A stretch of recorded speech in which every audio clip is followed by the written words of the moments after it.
Войдите! Войдите! Разрешите, товарищ майор? Разрешаю. Вот задержал одному гулять без прописки. Иди сюда. Садись. Rahmat nom Sadiya. Садись, болван. Ha balvan nagu bismillahirrahmanirrahim mesam diye. Молодой человек, ваш паспорт. Ha? Ваш паспорт! Ha boşpor mi ha? O Ma.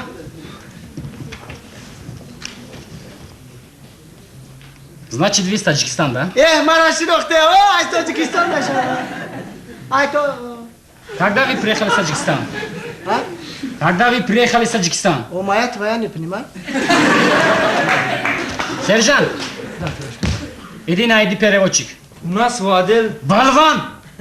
Иди на базар. Balvan. Hamı bozor çikiz bozor bura Juraqul savzi fruq desen mi gidiyorsun?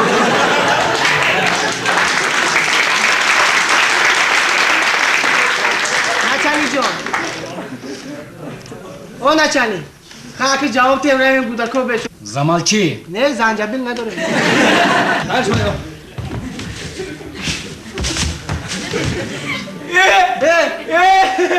شو قلي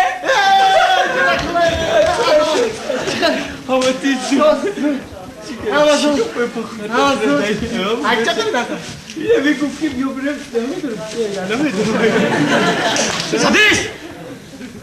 بشی بگه تو نبودن چند بار مرا خیلی نشون Здравствуйте. Здрасте. По-русски знаете, да? Кам, чуть-чуть знаю, знаешь. Это ваш земляк. Ой, забери мой, наш земляк. Да, наш земляк. Я надаю ему несколько вопросов, а вы переводите, ладно? Скажите ему, почему он гуляет без прописки? ناچار میگه که برای چی به پراپیسکا این طرف میگردی؟ شما همین نچلی به گاو زنه که من یک آدم فقیر Говорит он человек ведро. Какой ведро? Ну почему он гуляет без прописки? بزرگ کدی ناچاری میگه که برای چی در شهر مردم به پراپیسکا میگردی؟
زن و فرزندانت با دو چشمی چار چار چار چار برای تو مردی کن مردی کاره مردی کن مردی کاره